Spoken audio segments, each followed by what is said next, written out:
Hello साथियों, मैं आपको कहानी के पहले भाग में पहले किसका वो अद्भुत एहसास सुना रही थी।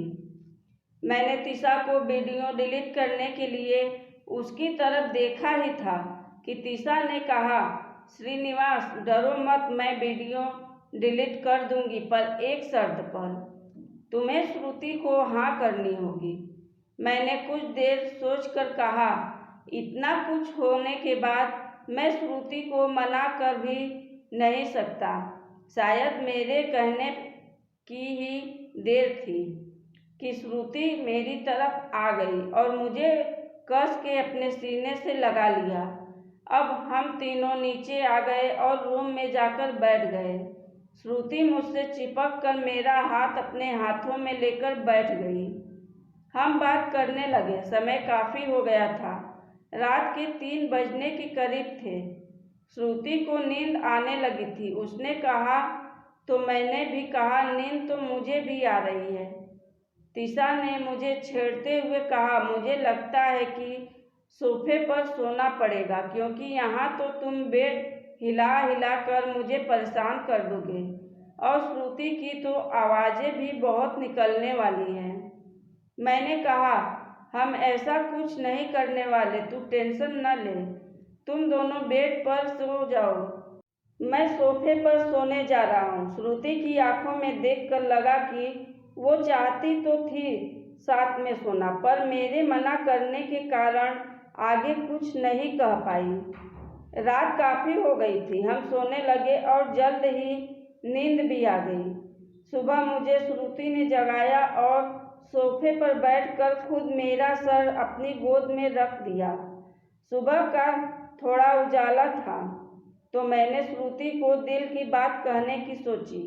मैंने श्रुति से कहा, श्रुति यार देखो, मैंने हाँ कर दी है और मैं घर वालों को मनाने की अपनी पूरी कोशिश भी करूँगा।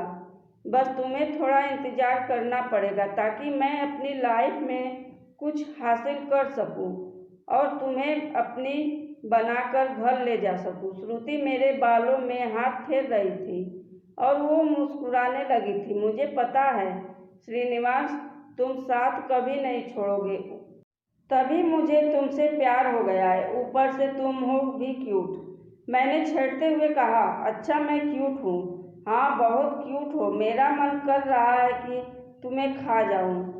मैंने मुंह खोला ही था कैसे तभी श्रुति ने मेरे होठों से अपने होठ लगा दिए और मेरे होठों को अपने दांतों से काटती हुई अलग हो गई। मेरी सिसकरी निकल गई।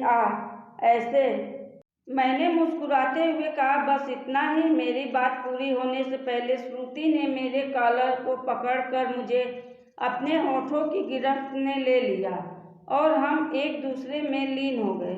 श्रुति जबरदस्त तरीके से मेरे होठों को चूम रही थी। मुझे मज़ा आ रहा था। मैंने भी उसे खुश करने की सोची और अपने होठों को बिना अलग किए हल्का सा खड़ा होकर उसके साइड में आते हुए उसे अपनी गोद में बैठा लिया।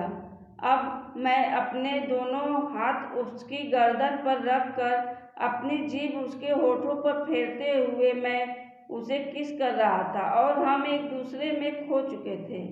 उसके हाथ पहले ही मेरे सिर को पकड़े हुए थे। मेरे हाथों का स्पर्श अपने पीठ पर पाकर उसकी सांसें तेज होने लगी और मेरी गोद में होने के कारण उसकी उभार लगभग मेरे मुंह के सामने आ रही थी।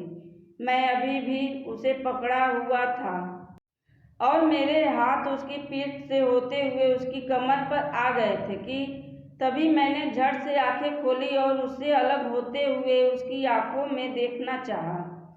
श्रुति की आंखें बंद थी, उसका मुंह अभी भी हल्का खुला था। मैं उसकी इजाज़त पाने का इंतज़ार करने लगा। श्रुति को भी मेरी आंखों का इशारा समझते हुए देर न लगी। उसने मेरे सिर से अपने हाथों को हटाते हुए उसने अपने हाथ मेरे हाथों पर रखे। मेरी आंखों में बड़े प्यार से देखते हुए उसने मेरे हाथ पकड़कर खुद अपने कमर पर रख दी। जैसे ही मेरा हाथ उसकी कमर पे पड़ा, उसकी आंखें जो आधी खुली थी वो आनंद के सागर में डूबकर पूरी बंद हो गई। आंखों के बंद होने के साथ ही उसके होंठ दोबारा मेरे होठों की गिरफ्त में आ गए। उसकी सांसें ऐसी तेज हो गई मानो उसे करंट लगा हो। उसी पल एक झटके से उसके होंठ मेरे होठों से अलग हो गए। मुझे हल्का सा होश आया कि हम कहाँ हैं और हमारे अलावा कमरे में तिशा भी है। तभी पीछे से आवाज़ आई, बस करो यार। उस आवाज़ से श्रुति को भी होश आ गया और मुझे महसूस हुआ कि तिशा भी यही है।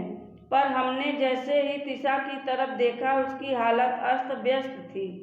उसके बाल बिखरे हुए थे। मेरी और श्रुति की सांसें अटक सी गई थी।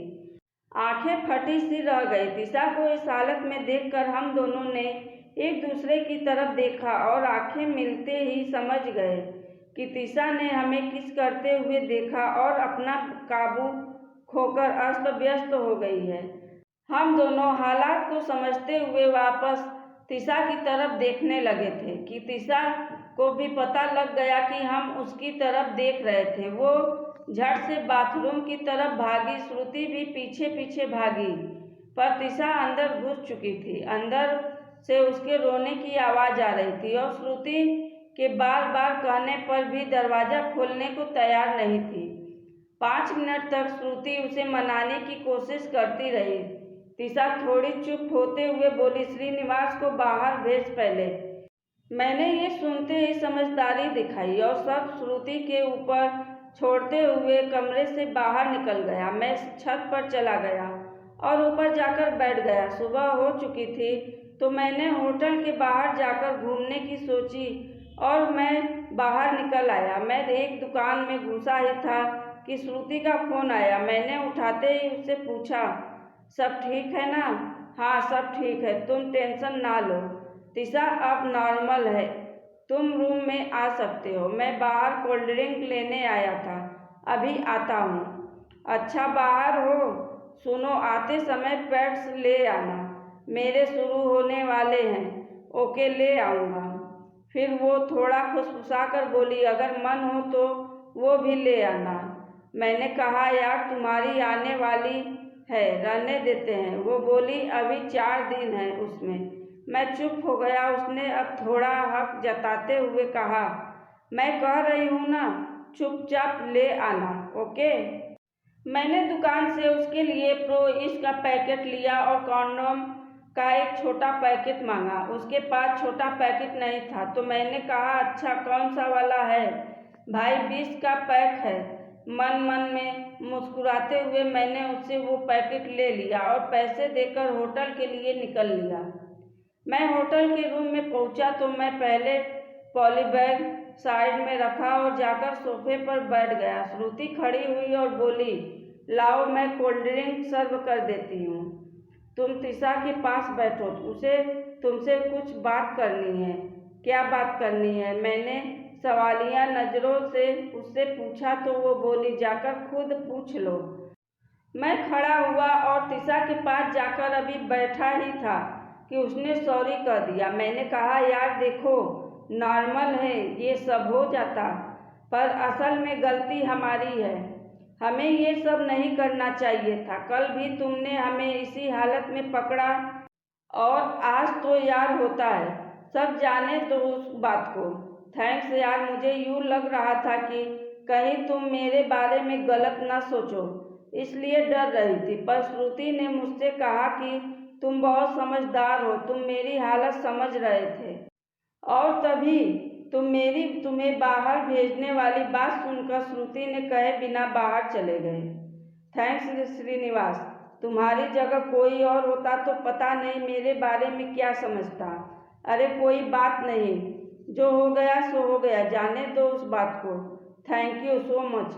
वो बाथरूम में चली गई। तभी श्रुति ने मेरा कान खींचा और बोली, साले थोड़ी देर पहले तो कह रहा था कि रहने देते हैं, आने वाले हैं, अब ये 20 वाला पैक लेकर आया है। तेरे इरादे नेक नहीं हैं यार, मैं क्या करूं? उसके पास कोई छोटा पैक था ही नहीं और न ही उसके पास खुले पीस थे, तो मैं क्या करता यार? श्रीनिवास मेरा फर्स्ट टाइम है, सब ठीक होगा ना? मैं थोड़ी घबरा रही हूँ, देख लो, अगर दिल न हो और अभी ज़्यादा डर लग रहा हो तो रहने देते हैं, किसी दिन फिर कर लेंगे।